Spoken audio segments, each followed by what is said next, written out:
Love this podcast? Support this show through the Acast supporter feature. It's up to you how much you give, and there's no regular commitment. Just click the link in the show description to support now. A Florida-based promotion has been accused of not paying their wrestlers and behind-the-scenes folks. Here we go again. Florida Wrestling Empire has been called out for stiffing wrestlers, stiffing the ring crew, a whole host of issues, and not just for one event. But allegedly, this is a pattern. And on this episode of Duke Loves Rasslin podcast, we have one of the wrestlers from Florida Wrestler Empire, Breezzyy, who shares his take.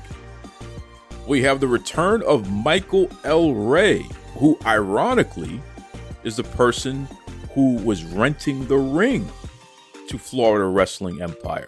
And of course, in a surprising twist, the owner of Florida Wrestling Empire, Tyler, ends the episode and shares his take on all of the controversy.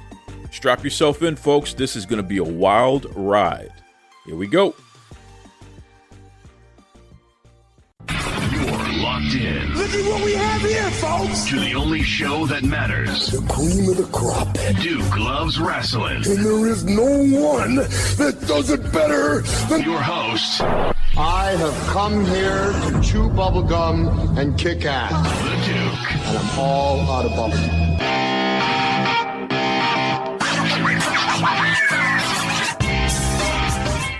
What's going on? This is Josh Breezzyy, Florida independent wrestler, and you are listening to Duke Loves Rasslin. This is like moving on the trashy side of town. All right, Duke. So I was booked on the April show for Florida Wrestling Empire Detour, and call time was 1 o'clock, and at 12:30, the show was canceled the same day. I was on my way. I had shirts for me and my tag partner made up for this show. I was 100% invested into this show, and it just seemed like the whole week behind the scenes stuff by the promoter was just trying to not run the show without telling any of the talent that he's not trying to run the show. And so not only were we out money, we were still out money from the last show back in March. And I was still out money from the show back in February. But even with not being paid fully for February, not being paid for March, I was still more than invested. Like I said, I got shirts made. I was ready to go. We were putting together the match. We were trying to find replacements for people that backed out. So it's not like we were not trying to do the show. It seems like we were more invested in doing the show than the promoter himself, if you ask me. You know, Josh, that's very, very crazy to hear, quite frankly, because it sounds like this isn't a one-time thing. It sounds like there's a pattern going on here. Is this a common theme for independent wrestling? I mean, have you ever experienced a situation where a promoter has not paid you for 2-3 straight events? Not at all. I mean, I've wrestled in Georgia. I've wrestled in the Carolinas. I've wrestled in Florida before. I've always been paid either right after the show. And, you count the ticket to the door. Everybody gets paid off the door or however it be. Sometimes the closest thing to this I've ever had is, hey, I'll Cash App you. What's your Cash App? And then before I'm even out the door of the venue, I've got my payment in the Cash App. What's even crazier about this is because of my respect for what Tyler was trying to do with Florida Wrestling Empire, it being a local show, I didn't even charge him my full rate. I was literally giving him 50% off because it was a close show to my house. It wasn't that inconvenient. He kind of was giving me a little bit of creative control over what we were doing. So I was like already giving you a discount and then not getting paid the discounted price. I've worked for Pro South. I've worked for WXW. I've worked for all these different promotions. I've never not been paid up until now. What do you make of this, Josh? I mean, it's interesting because you kept going back. You kept deciding to perform on these shows and at least try to do business with this promotion here. Why? Like I said, I believed the lies, I guess. I believed in the vision for what he was trying to do. I enjoyed the roster. I enjoyed the guys I was working with. My first match there in February with Damian Dove, we had a street fight. It was a great match. Last month versus Zakiris, it was for the title. Another good match, solid show. I will say I was a bit after that show. I was definitely more weary of going back because at least the first time I got paid some. This time I got paid nothing at all. And it was, oh, we're waiting for the fair to give me the money, blah, blah, blah. So while I was a little skeptical of all that, I was like, you know what? I understand. It's not going to, at the end of the day, like I make good money at my shoot job. I do other shows where we have larger crowds. I make a ton of money on merch. So like I'm not stressed over it. And like I said, I enjoy the guys that I'm working at the show. And it's just another place for me to wrestle on a monthly basis. So I was just trying my best to make something out of nothing, apparently.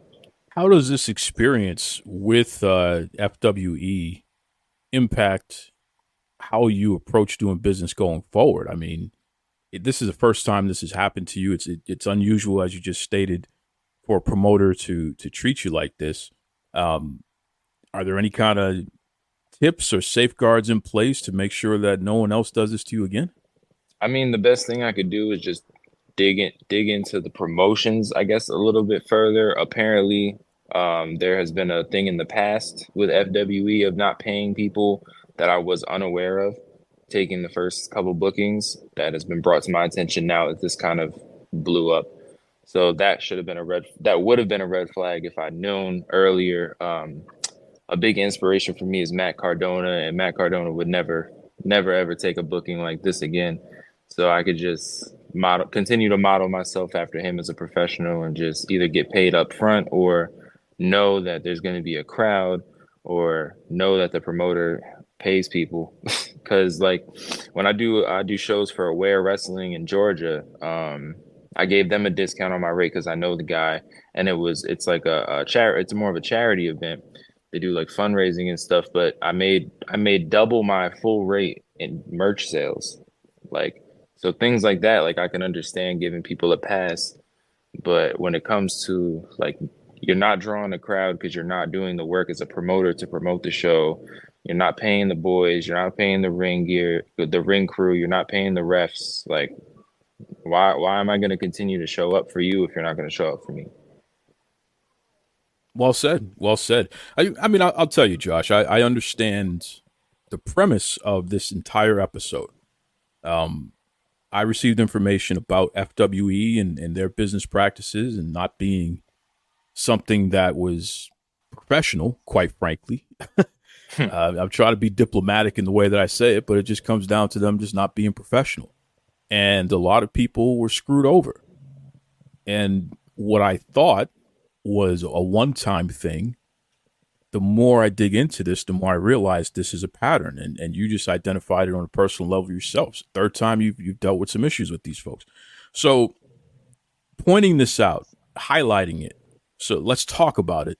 I appreciate the fact that you came here on Duke Loves Rasslin to provide some insight, firsthand insight, not rumors, but literally this is what you lived. This is what you experienced with those folks. So we got that out of the way. I want to end our conversation on a very positive note, though, because I've done some research on you, and you're a respectable guy. People like you. You're a great hand in the ring.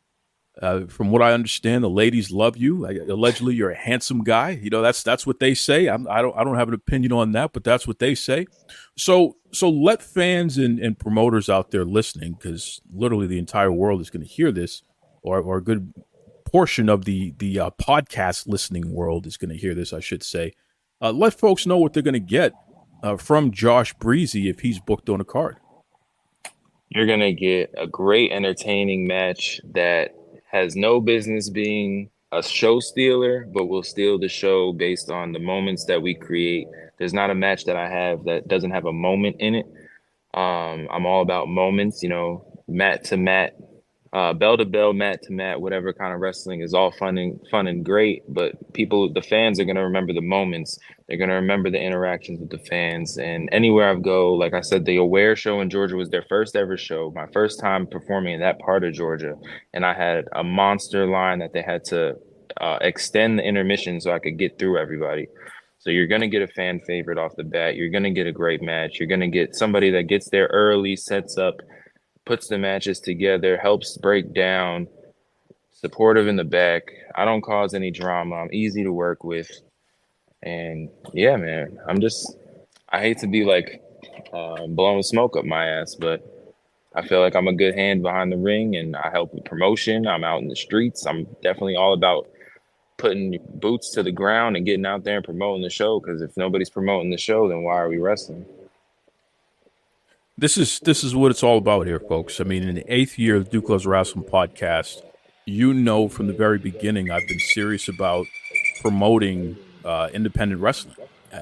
It's something that I'm passionate about, and the individuals who help make independent wrestling something positive and something worth dealing with. So yeah, we got to call out the folks who are stepping out of line and not doing the right thing. Of course we do, but we also got to highlight the folks who are doing it right. So I'm just saying it right now.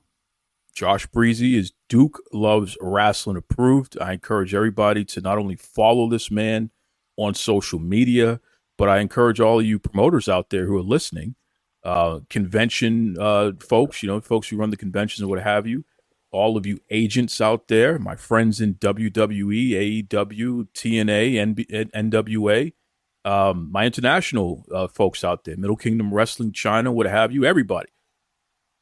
I encourage you to check out Josh Breezzyy, and I encourage you to book this guy. I literally Duke Loves Rasslin approved, for sure. In fact, Josh, why don't you give us your information? What's the best way that everyone listening can follow you, and also that promoters can reach out to you if they want to do some business?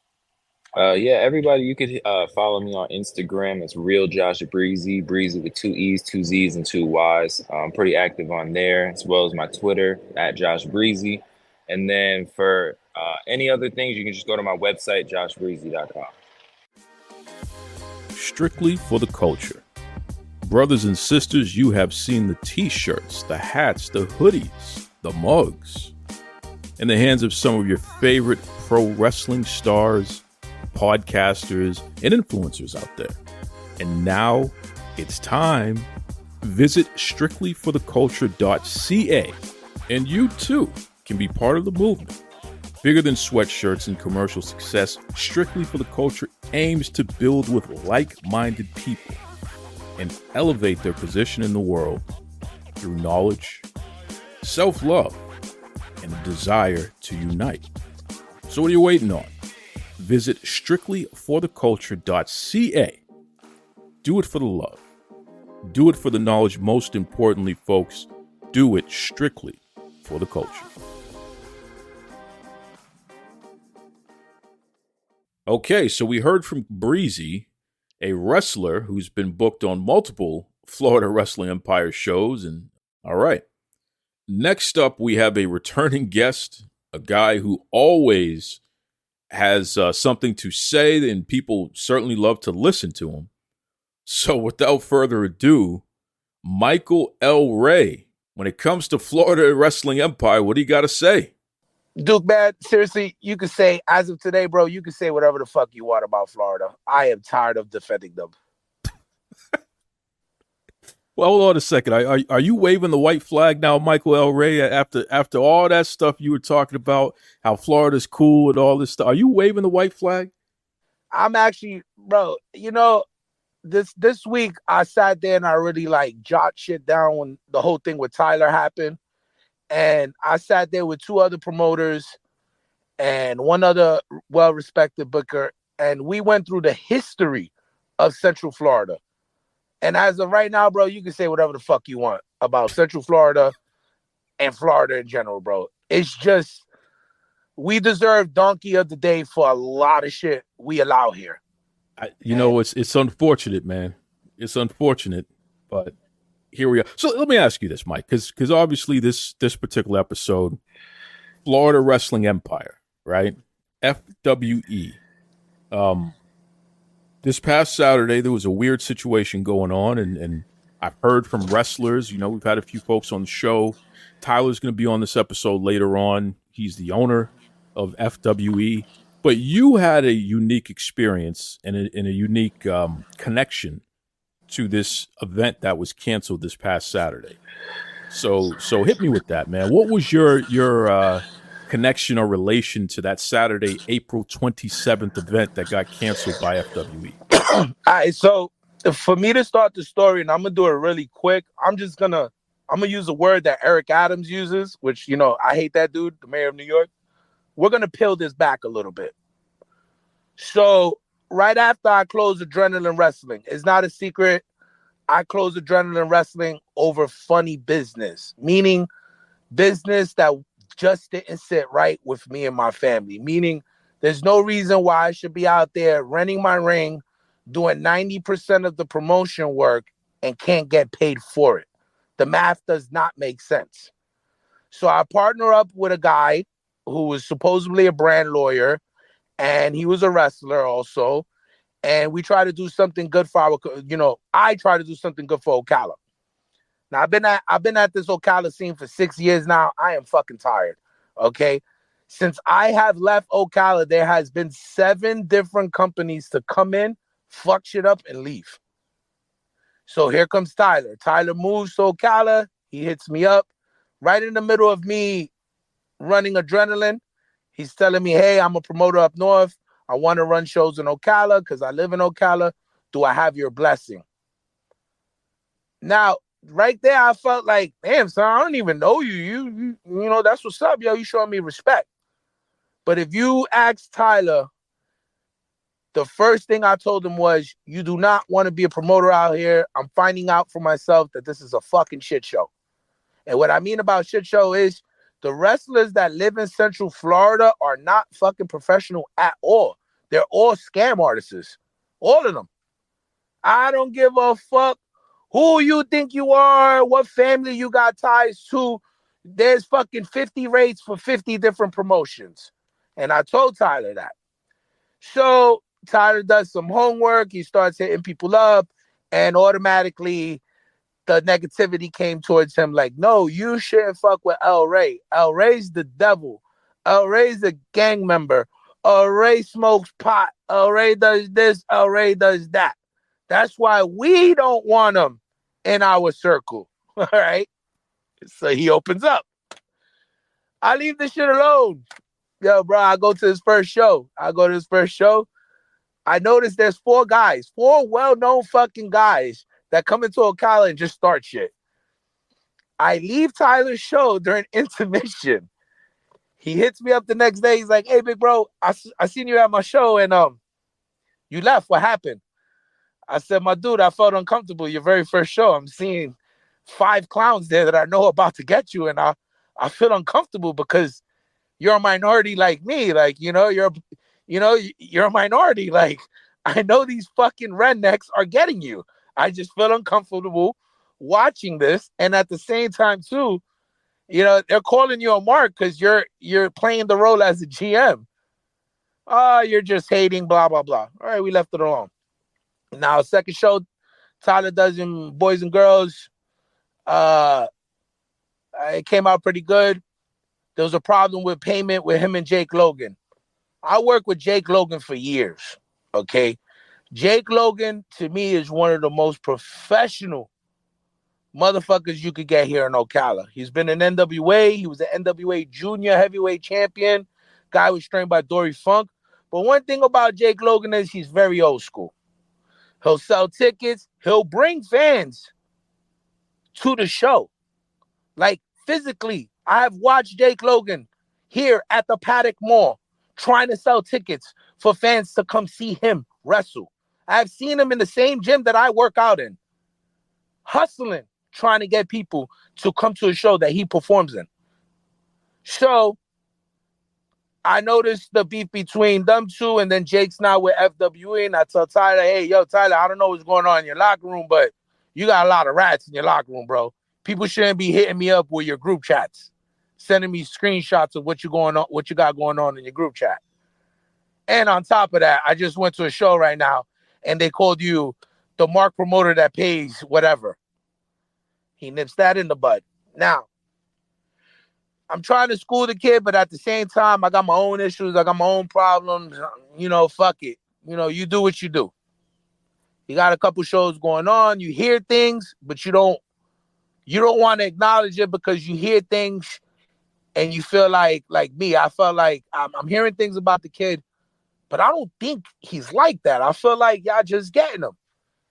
So boom, he cancels one of his shows. The rumors start, blah, blah, blah. His ring guy was fucking overcharging him. Okay? If you're renting a ring and you're coming from Miami, that's your fucking problem. Whatever rate you gave somebody. You don't up the price when you get there. You don't hold the hostage the show when you get there. You feel me? So whatever negotiation price that they had, it didn't work out for Tyler. So Tyler went and got another guy who's well respected.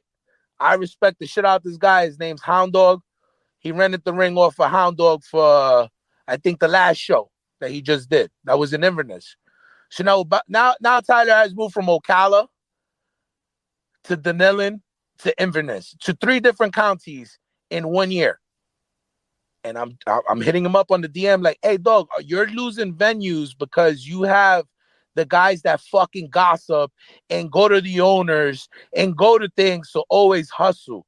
Meaning you're booking guys that are very unprofessional, that don't give a fuck that you have that venue, and the word is traveling fast. Don't worry about it, Reyy, I got this. All right, don't worry about it. I'm not going to say nothing no more. I should really fucking mind my business. At this point, I said, I should really just mind my business. I start minding my business, whatever. He got Hound Dog on the show. Now, I'm not saying Hound Dog fucked him over, but Hound Dog did tell him he wasn't going to do this upcoming show.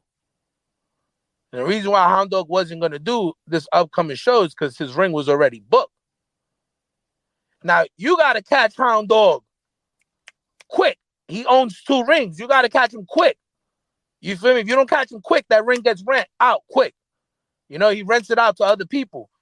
So he hits me up. He's like, all right, I need a ring. I know you got your ring. What can we do?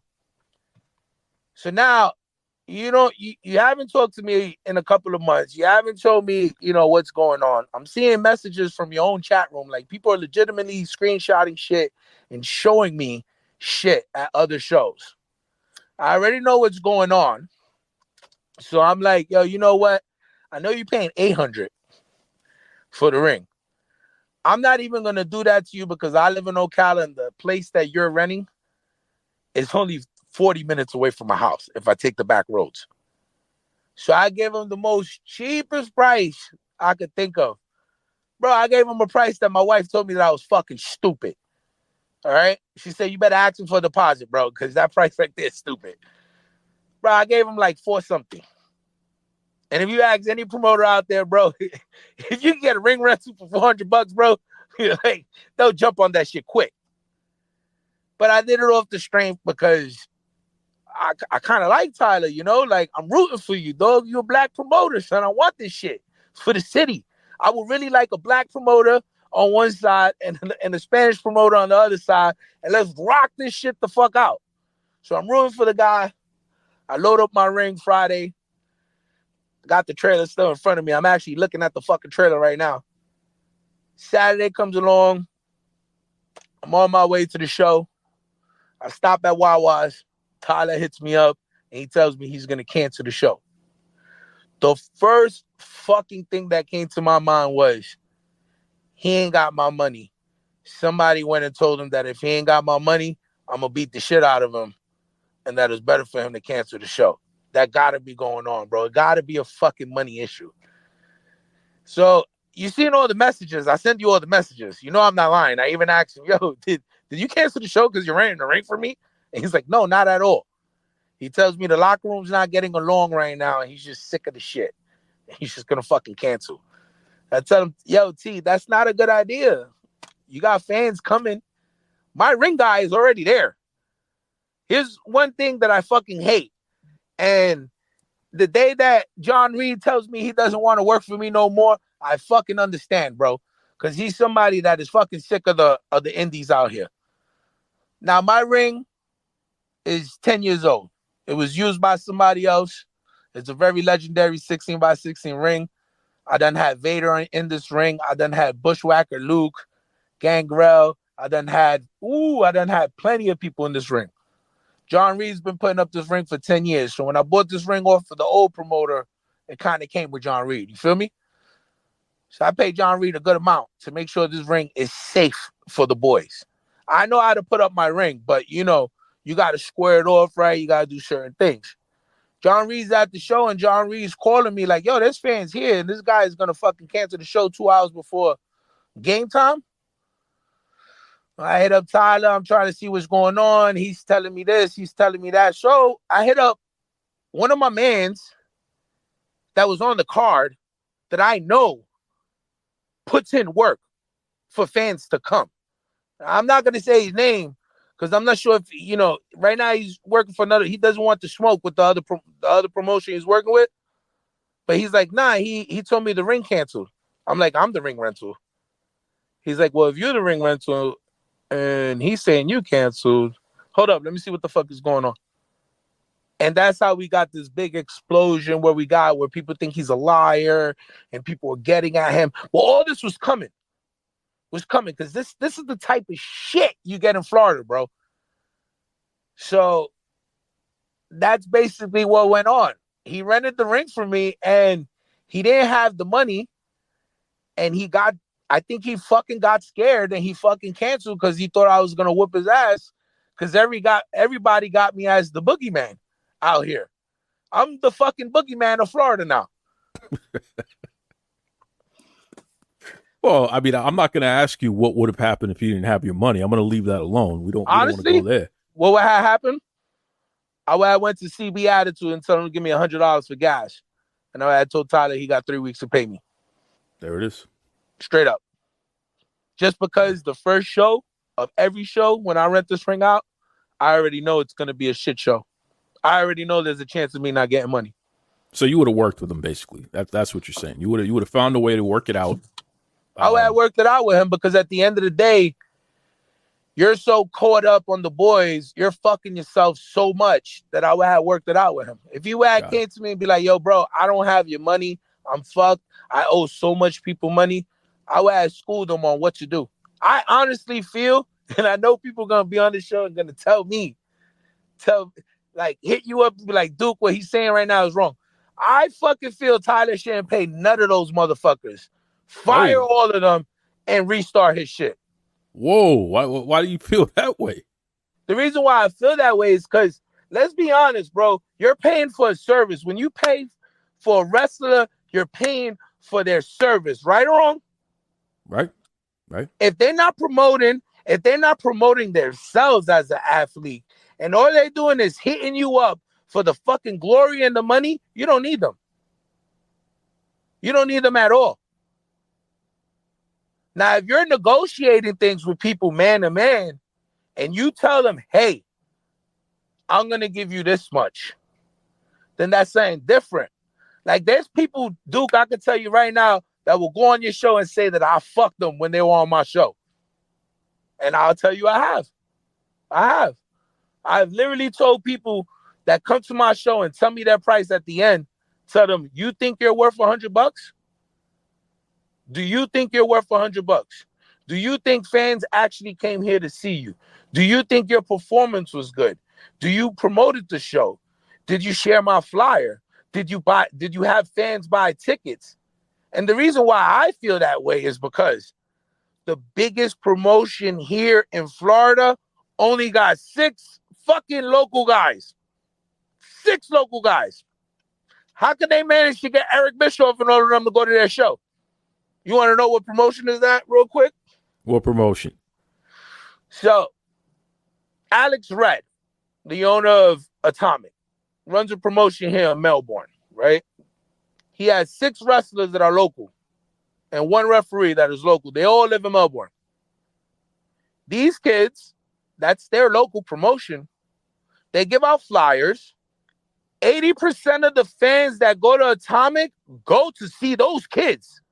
Like Jerry Swirls gives out so much fucking flyers. He should be the owner of fucking Atomic. And these people go to see them. Why? Because you will see the Jason Dugan in the hood. You will see Alex Red at the bar hanging out with the metal kids. You'll see Jerry Swirls over there, with the Jewish people because he's Jewish. You'll see Matt, born over there hustling in the street corner, tickets, giving it out. So the community gets behind them and they do what they do. That's the beauty of it. That's indie pro wrestling. Here in Ocala, we don't have that. What we have is motherfuckers still trying to draw that 500 that I drew one time. That's all we have here. It's sad, man. It's sad because, again, this is a setback. And it's a black eye on the industry down there. And it really makes you wonder, at what point can it even fix itself? Because like you said, you got areas down there that you used to promote that since you've been gone, how many other promoters have been there and have left? So it's clear there's a problem.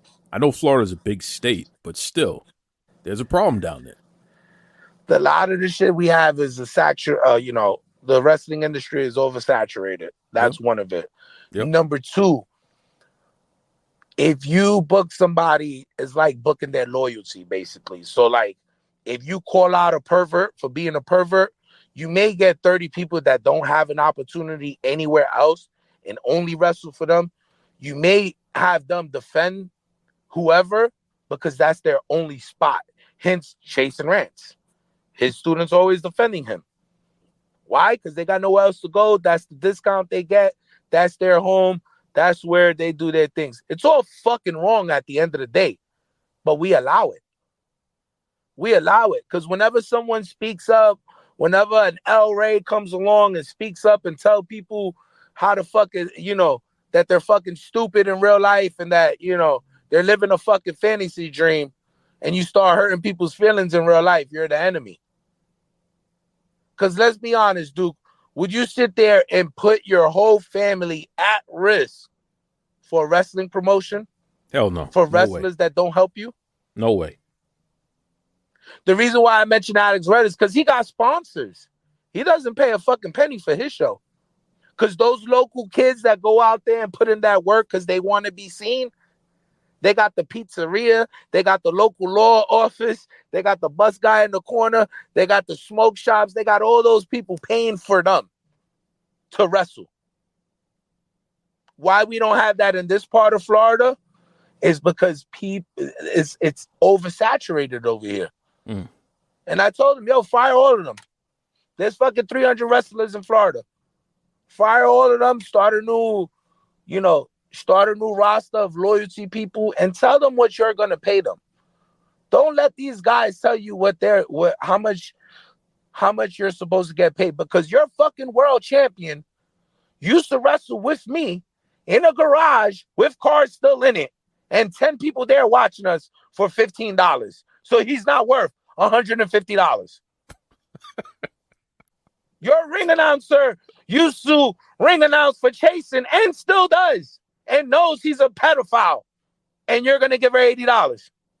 Get a booker. Get a booker that will help you. Get one of these legendary bookers that sit there and tell them how much you are. Motherfucker, get the fuck out of my building. I'll get somebody else. Because the only people that should be charging a lot of money are the people that sit there and put in the actual work, the actual draws.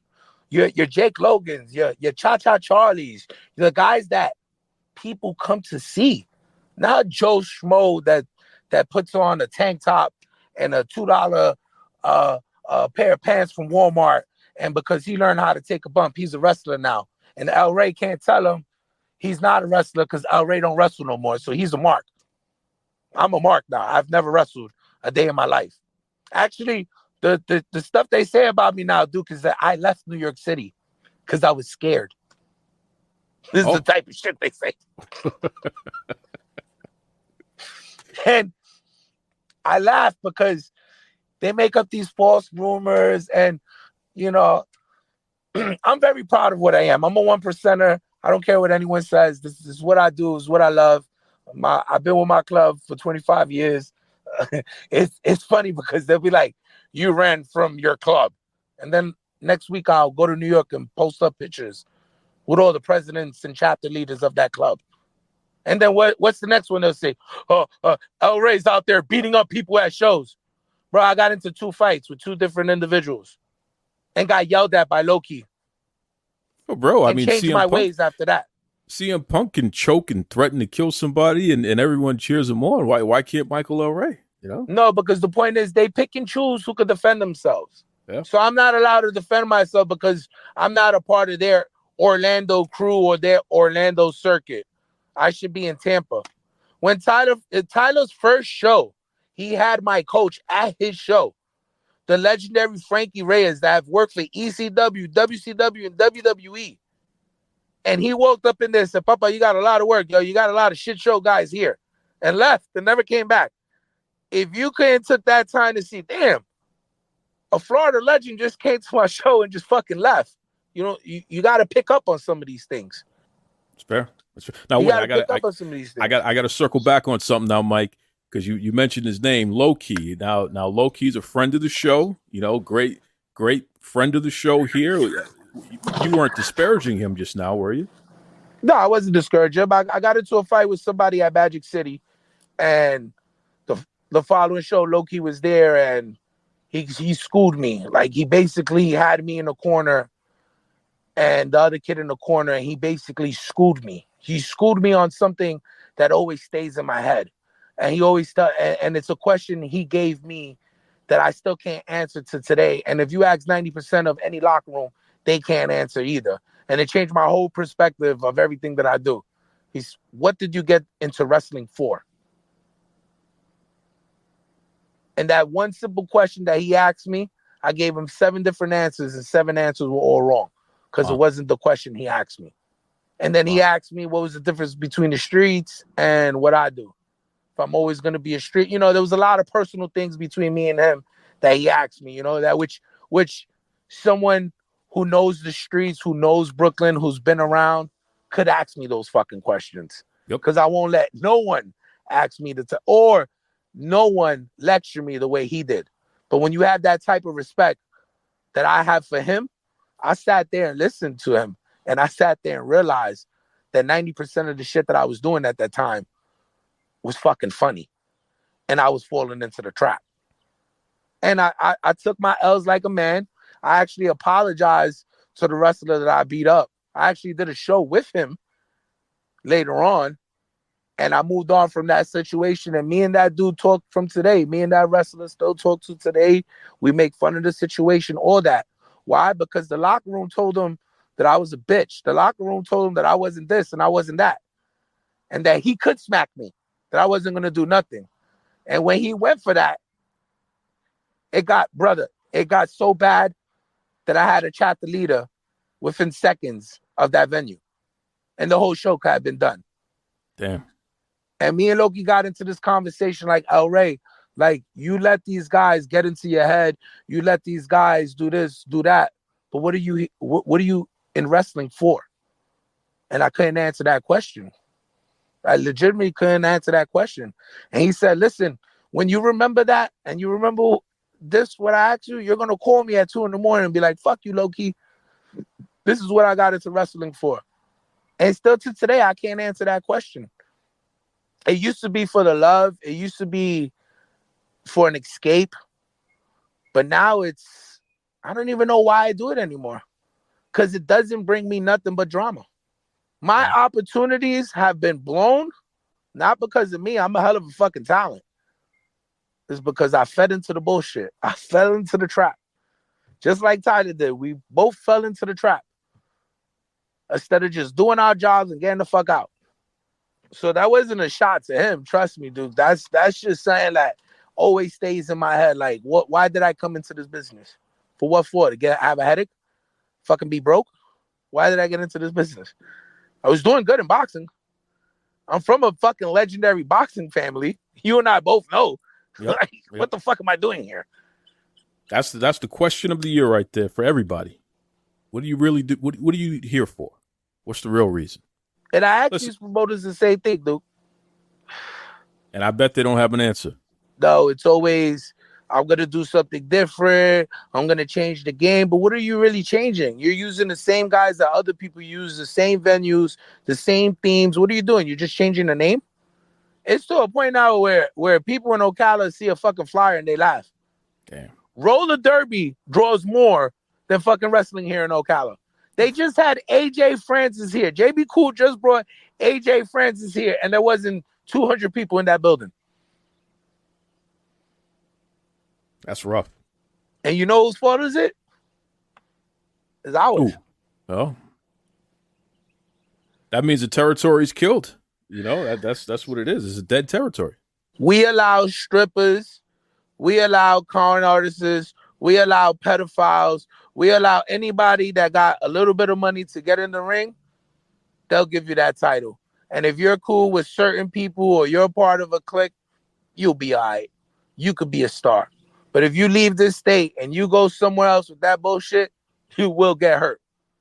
Wow. And 90% of these kids, they leave this state, they go to different places, they get their ass handed to them. Why? Because wrestling is supposed to be a competitional sport. It's not supposed to be some lollygag parade shit. Why do you think the WWE stopped using that term sports entertainment? They're going back to professional wrestling. So when you in the Indies, bro, I don't know, man. This Central Florida region, dude, as of today, my brother, you can say whatever you want, bro. Whatever you want about us, bro. Well, listen, Mike, anyone listening right now, what's the best way they can get in touch with you? Because there's always classes in session every time you come on the show. I would like to say you could contact me on Facebook or Michael L. Reyy. But I got a strike today. I don't know what I got a strike for. I may not have that same Facebook account. I would like to tell you to go to YouTube and follow me because I'm dropping a podcast too, but that got a strike also. I'm to the point. I'm to the point where it's like, what's next for El Rey that I haven't already done? What am I gonna get in the ring and wrestle one of these guys? You might have to. But that's the threat they always do. Right now, one of the clowns that I blew up on your page, he does a live yesterday. It was probably the most watched live he ever had in his life. He had like fucking 200 and something views. And he's like, why do I always got to go to your gym? Why do I always got to go to where you got? Why does the line always got to go to the hyenas? Why? Why can't you guys come to me? I never understood that motive. But listen, this is in all reality, bro. I'm gonna tell you this before I leave. Tyler's a good dude. Tyler did not deserve what he got. Tyler was in over his head, and whoever fucking told him that I was gonna beat him up that day and the best option he had was to cancel that show was the dumbest thing Tyler could ever do to himself. Because you can say whatever you want about me, but if you're not in my circle and if you don't hang out with me, you're only gonna have the perception of what you think of me because you're not really gonna fucking know me. And you Duke have done a lot of research on me, so you fucking know it's true. Shout out to Michael L. Rey. You know, that dude, he's he comes with the heat. There's no question about it. All right, we're going to take a quick pause for the cause, but when we return, we hear from the owner of Florida Wrestling Empire, Tyler. I want to remind you to check out Zencastr, Zencastr. That is my favorite program to use for all my recording needs. And the great part is, not only do they have audio, but they also have video options as well. So whether you're video conferencing, podcasting, just catching up with friends and loved ones, you definitely want to check out Zencastr. They have paid subscriptions. They also have a free version, which I'm actually using right now.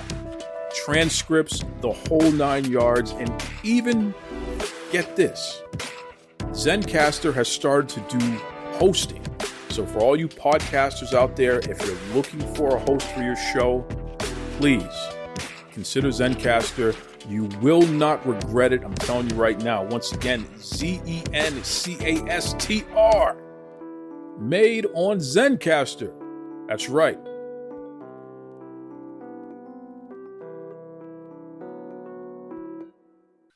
All right, brothers and sisters, you have heard from other folks who have shared their experience and their perspective on doing business with Florida Wrestling Empire, and including, what happened as a result of the canceled show from April 27th. So we got all that out of the way. Now, this is Duke Loves Rasslin. This is not a show where we do hit pieces per se or anything like that. And anytime somebody's mentioned on the show, I always say they're welcome to come on the show and express their position, express their side of the story, because we're going after the truth. We're not going after trying to tear people down. And by going after the truth, we foster a healthy pro wrestling environment. That's the whole point.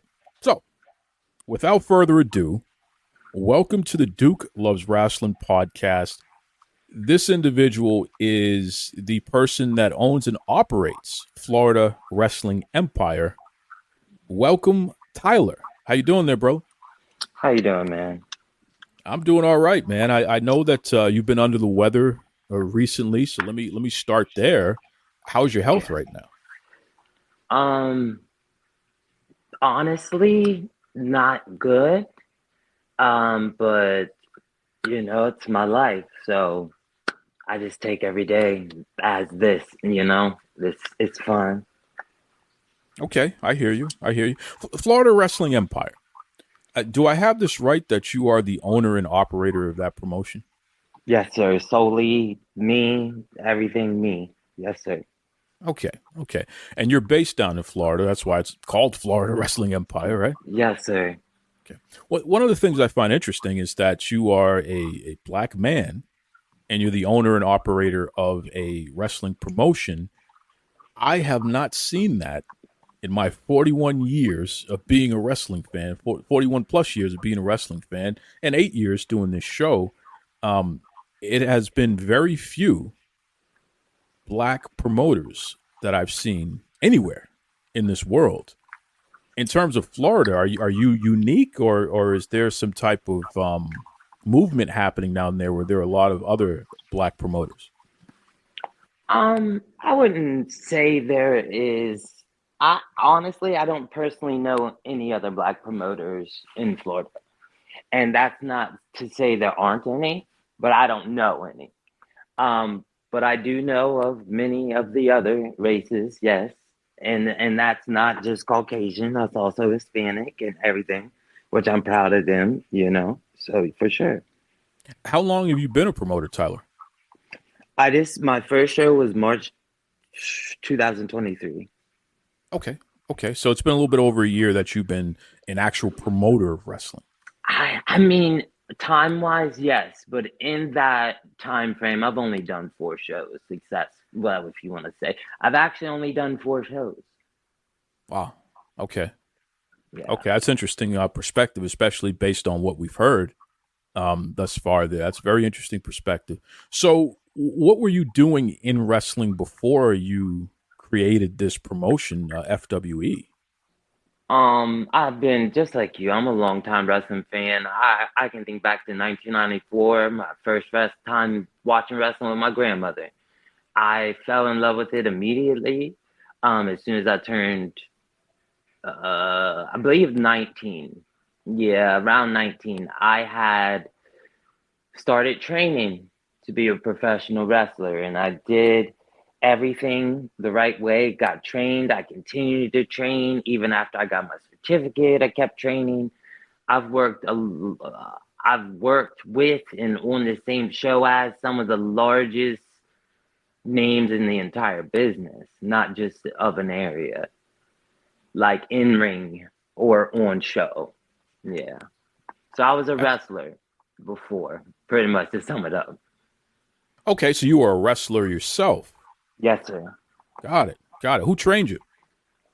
I started with Tatanka, the Native American Tatanka. And then we had transferred over to Robbie Page in Morgantown, West Virginia. Excuse me, not Morgantown, excuse me, Martinsburg, West Virginia, with Robbie Page, who was trained by the legendary John Rambo, if you know your independent history. He was all over it. But so yeah, I was officially trained and certified by Robbie Page. Awesome. And how many years did you wrestle? I wrestled from 2009 until I retired in 2018. I did like 2 battle royals after 2018, but more of that surprise spot thing. Yeah. So wrestle an actual match 2018. Okay. And I know for folks listening right now, if you're not familiar or as familiar with Duke Loves Rasslin, you're probably wondering, why am I asking Tyler these questions as opposed to getting right to the heart of the matter here? I'm actually establishing who this man is and what his connection is to pro wrestling, what his history is to pro wrestling. Because in order to understand what happened, we need to know that information. You know what I mean? How does this person evolve into a promoter that has promoted at least 4 shows, and people, they want to perform on these shows. So that means that this person has the relationships to even be able to get people to want to be part of these shows. That matters. That matters to the narrative. So just so we're clear, anybody there wondering, the transition, Tyler, from 2018 going up to 2023, something happened and you decided to create your own promotion. What made you decide to take that leap? So I'm from Maryland. I'm from up north, and wrestled a lot of Pennsylvania, Maryland, West Virginia things. But I had, even after I retired, I was still in the circle. I was still in the business. I was still asked questions. I was still going to training classes and over like watching and stuff. So when I came down here, I was completely unaware of any wrestling. And I actually I got diagnosed with multiple sclerosis in 2020. So I knew that was the end of even those little sporadic, moments. And I had moved to Florida for the weather. And I had thought about how much I missed wrestling to where I had reached like a level of depression. Not to lean on that, but that's just what happened. And I had people say to me, what if you started your own? And I had the supports. Well, I thought I had the supports starting out. And so I just kind of took off from there. Like I just kind of said, I'm doing it. Had my friend make a logo, slapped it on Facebook, and it took off from there. So that's interesting. And that sounds like a common story. You know what I mean? Wrestlers who have been around the business and seen things and say, you know what, I think I can do this. Yeah. And if I was in charge, I would do things better. Everybody has an idea. Everybody has that quality about them, no matter what line of work you're in. So, being a pro wrestling promoter, certainly same thing. So walk me through this, because look, Tyler, there has been an abundance of people who are very frustrated with you and the way that things have gone down from a business standpoint. From the very beginning. In fact, let me start from the end and work my way backwards. I was contacted by multiple people starting on Saturday, stating that they were booked for a show and that they were en route to the show, or actually literally at the show, but the promoter, which I later find out was you, didn't seem to be committal about the fact that whether or not the show was actually going to happen. Saying something about there's a ring issue and there's an issue with the referee, and there's an issue with some people are calling out, and there were so many different variations of problems that seemed to be happening to this show that sounded just snake bit to me. It's not the first time I've ever heard of a show just having multiple problems at once.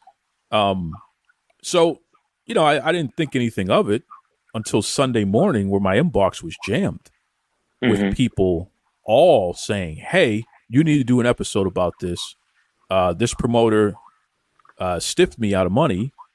They canceled the show yesterday, but this isn't the first time I've had this experience This is a pattern, and I want you to identify this.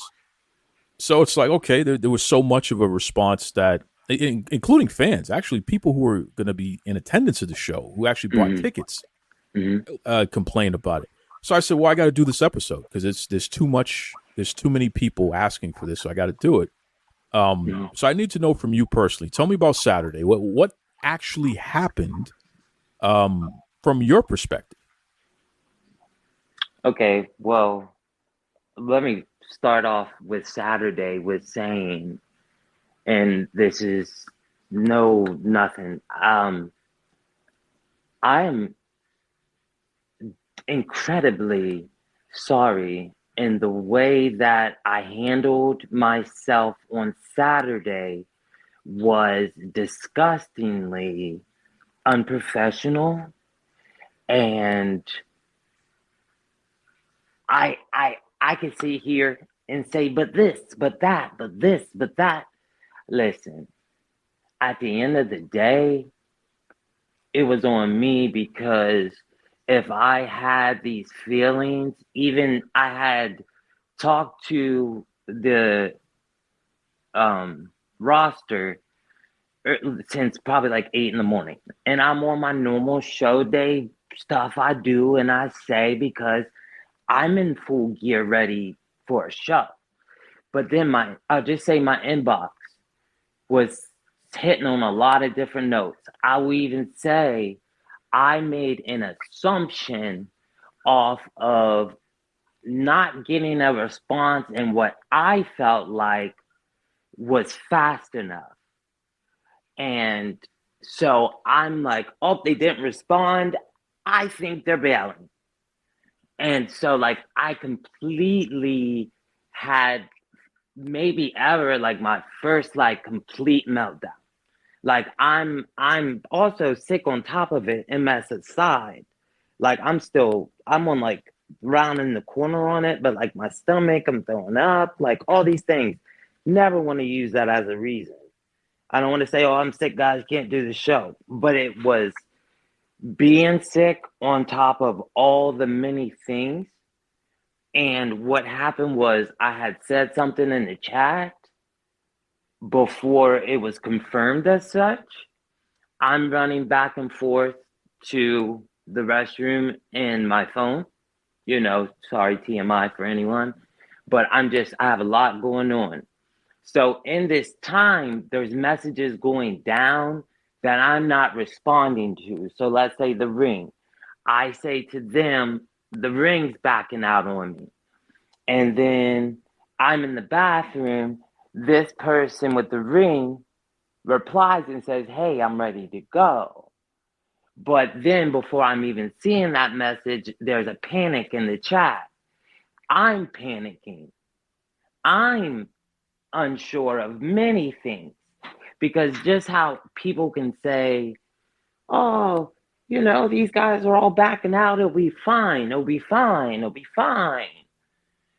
Yeah, but like when you're in a position that I'm in, I was so unsure of everything, like from beginning to end. And it was my first time on show day this ever happened. So no one can ever say I canceled on show day.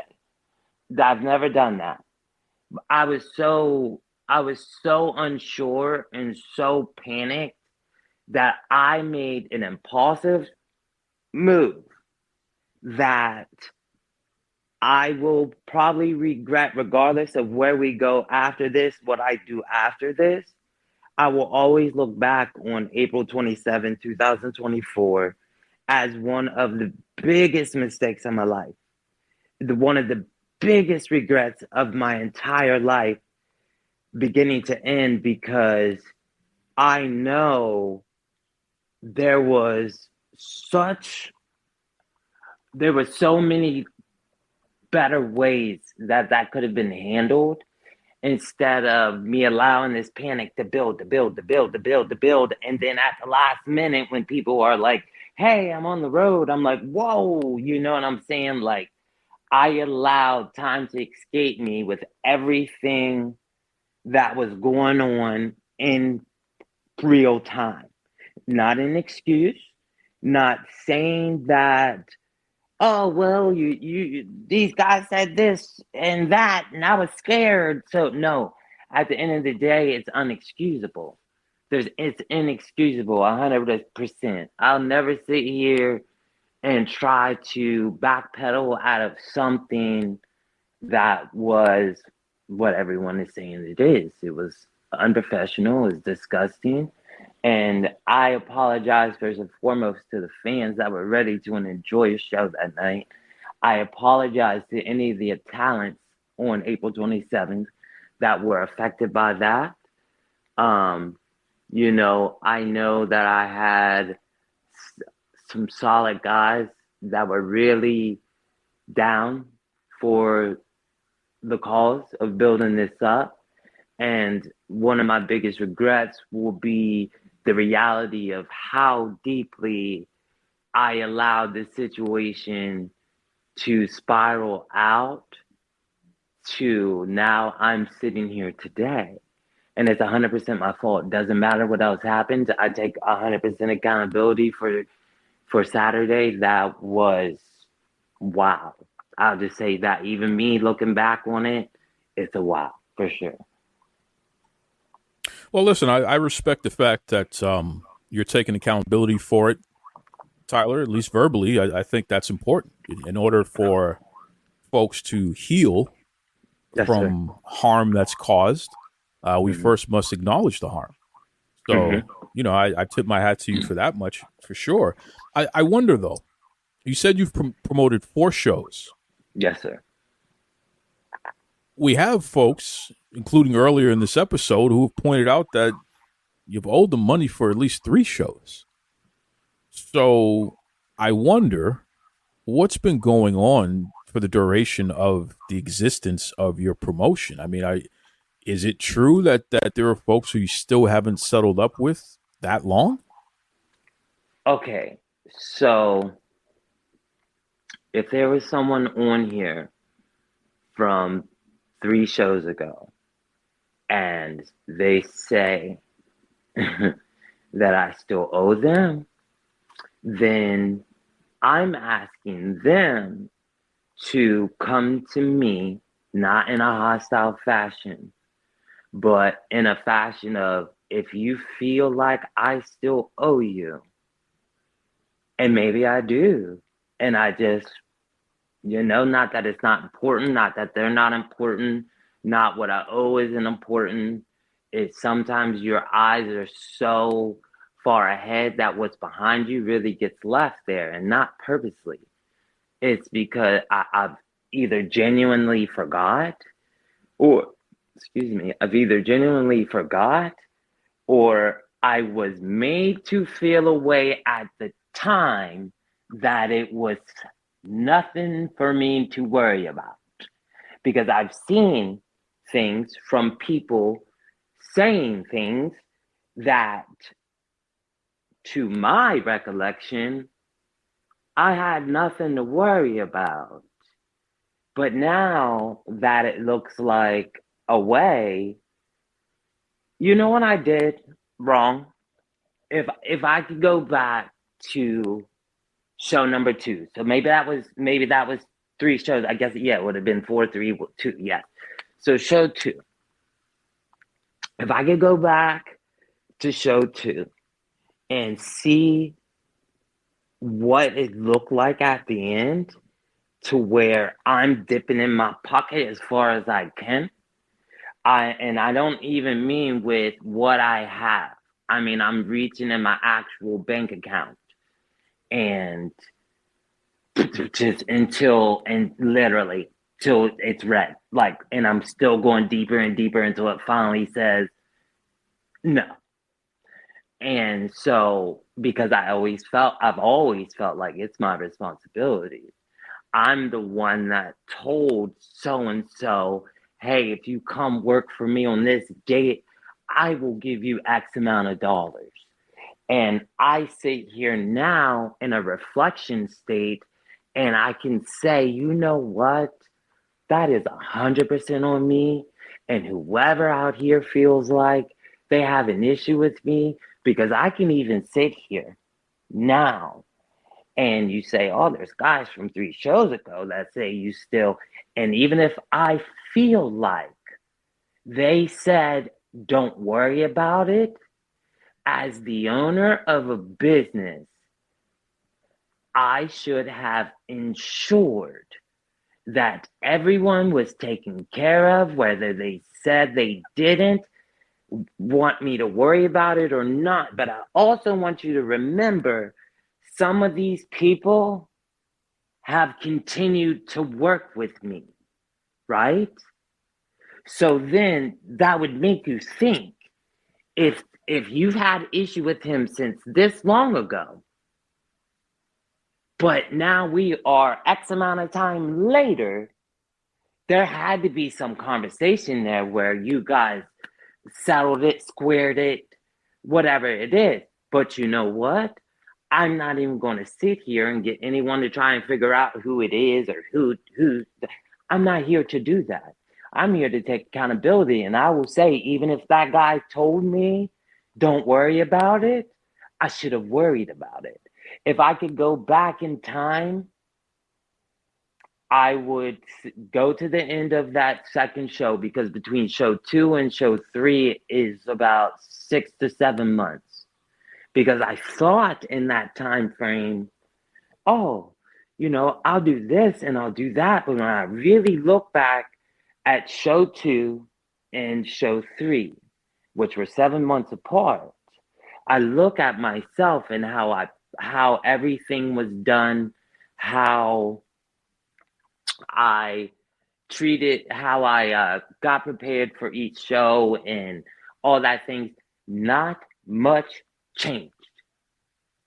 And the definition of insanity is doing the same thing over and over and expecting change. So for a while there, I was living in a state of insanity, because for whatever reason, I thought me still doing it this way was going to somehow, one day, there's 300 people that can fit in here. Well, if I sell 300 tickets, this is how much money I'm going to make. And then the reality is, I think my highest one was show 2, 125 people, something like that. And then when you continue this insane process of continuing to book and manage your organization with the same mind frame, it's going to have the same result. And now I look at myself now with such disappointment, because this person that is being painted on the interweb is not who I am. And I understand now why there are people who would, at the end of the day, regardless of how I feel, regardless of what was said between us, at the end of the day, if I look at you with 100% truthful intention, it doesn't matter, because if I say I got you Monday, it doesn't matter what happened in my life in between that. It doesn't matter, because I said Monday, but now it's Tuesday. And, well, you didn't do what you said. So therefore, you are now a liar. And I always felt like, but when I told them that I really was going to. I had full intentions of it.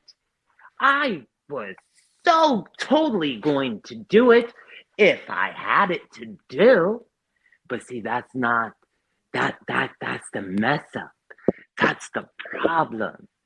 And it's one of those things where it's like, think of any new business that you know, whether it's a restaurant, let's say a restaurant, and the restaurant opens and they say, we're going to sell these burgers for $20 each, because if we sell 100 of them, we're going to have a great day. and then they continue to sell their burgers for $20 while making their budget around a purchase of 100 of them, and they're only getting 25. But for whatever reason, they keep selling it for $20. And it's like, it's one of those things where a business doesn't learn from itself, you're going to fail. I was continuing because I felt like I would say to guys in all 100% intention and truth, I would say, hey, I have this show. Excuse me, I took a drink. I have this show coming up. And at the end of that show, I'm going to set some money aside for you. And I'm going to pay you. And I feel like because I know when I get this money, I'm going to pay them. So I feel like because I have this truthful intention, that should get me to the show. And then I get to the show and I realize whenever it's about 6:55 and you take that little peek out the entranceway and you look around and you see all the bodies, and in myself, I'm thinking, oh my gosh, am I going to be able to pay everyone that's here? Let's not even think about the people that are waiting for this show, because I had said that this is what I was going to do. And so I realized in my time of reflection that intention and truth are two different things. My intention could have been to pay you, but is the truth I paid you? No. Now I don't even really care to know who's on here. I probably won't even listen to this episode because there's an array of folks who themselves need to reflect and find truth. But that's not for me to point out or for me to make them do. If you want to become a better person, you have to realize that you as well, as I will take accountability for everything that I've done wrong, regardless of intention.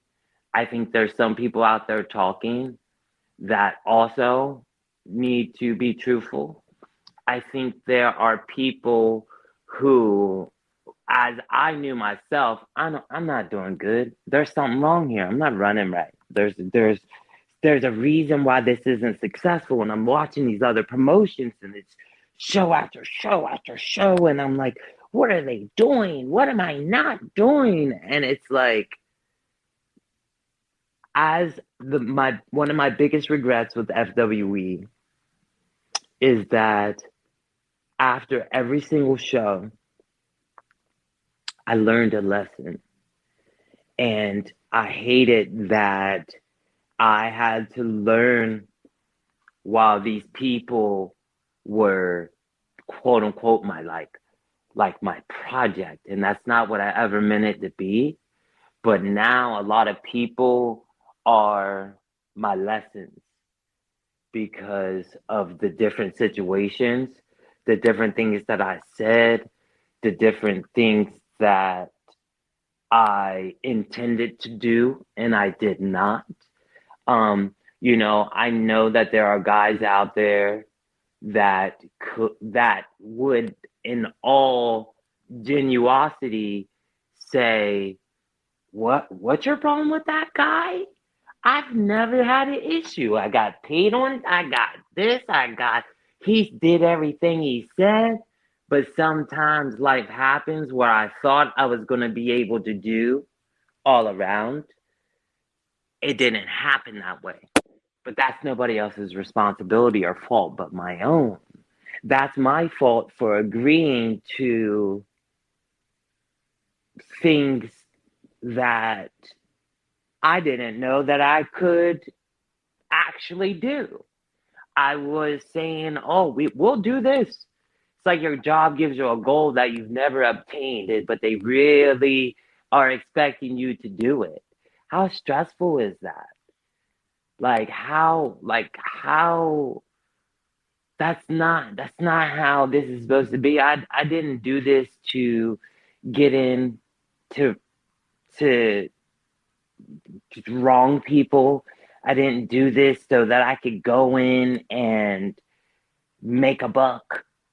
Because I've done nothing with FWE but lose and spend money. So it's not like I've ever walked away from a show with any sort of profit. I've yet to have a benefit, because anything that I did feel good about, I've learned in the past 48 hours, 72 hours was not true. They were just saying it to me. And then when you get on Facebook and I see who and what they're saying, I'm like, everything you said to me was never true. There's so many guys that gave me this. I would be honest to some people, not everybody, people I felt like our relationship was building. I would say to them, and they know who they are, I would say, I don't think I can do this. And I wasn't saying it in a way of, oh, I need to quit.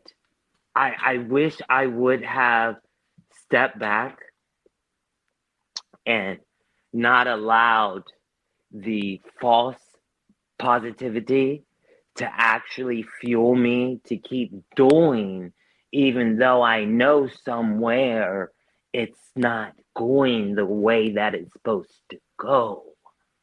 And I can admit to that mistake. So Tyler, let me ask you this question. Yeah, go ahead. Let me ask you this question, because I wanted to give you enough room to get that out. Yes, sir. Go ahead. But I do have to ask this, and it wouldn't be fair for me not to ask it. Yes, for sir. those who are owed money, or at least they've stated that they're owed money, I mean, only you and them know that for sure, but I have to ask this question. Do you have any path in place where they're going to be settled up? So if anybody wants to stand up and say they can.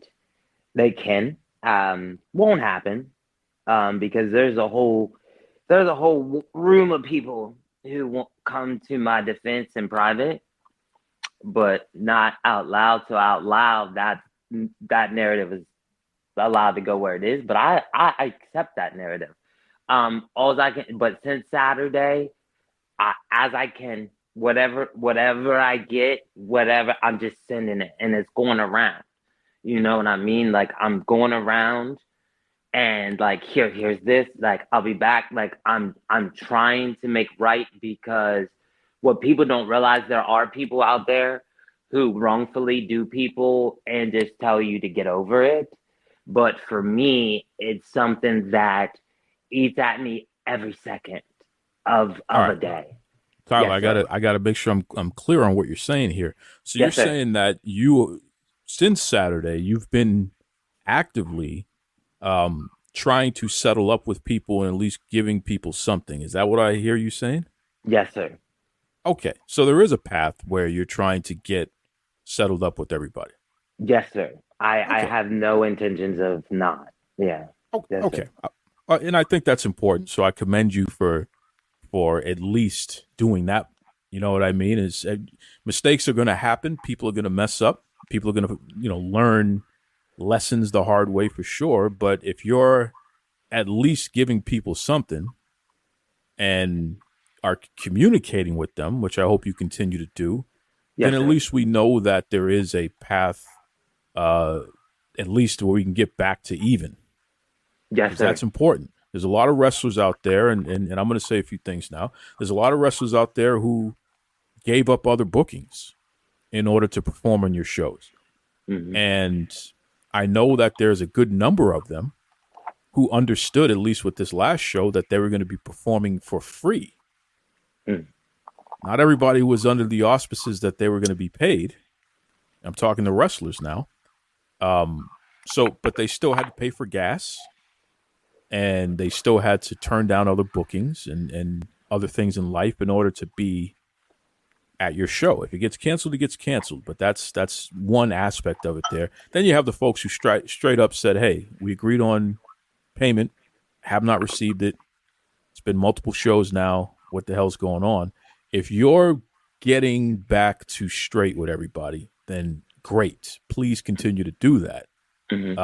So that the chapter is not closed on this, because that's the other thing. When we reflect back, and people listening, when you do your research back, if you ever see FWE again, you should be asking the question, hey, did you make it right with all those other folks before you started promoting again? Absolutely. Because I think that's important. So that, again, I think, yeah, go ahead. This was an opportunity for you to speak to what was said about you and what was said about your promotion. And a lot has been said. There's no question about it. And you haven't said much until now. You certainly have said plenty on this show, which is great. I know. In fact, yeah, I'm sorry. The combined amount of time that I gave to everybody else is less than what you just gave us. So you actually had more time to explain yourself than folks had to complain and air their grievances. And I'm pointing that out on purpose because I think that it's important to know everyone got a fair shot here. Everyone got a fair shot. So now everyone listening, it's up to you. How do you feel about it? Is this a promotion that you'll support in the future? Is Tyler somebody who you sympathize with? I've seen promoters say that, hey, this is between the talent and the promoter. Unfortunately, yes, this is a part of the business. This sort of thing happens. It's all about what he's going to do about it going forward. And then I've seen people say, hey, this promotion should never exist again, and this guy shouldn't be promoting. He did the wrong thing too many times, and that's not right. So I've seen different aspects and different perspectives on this issue. All I'll say to you and to everybody out there is this. Please, if you have a way to make it right, just make it right, man.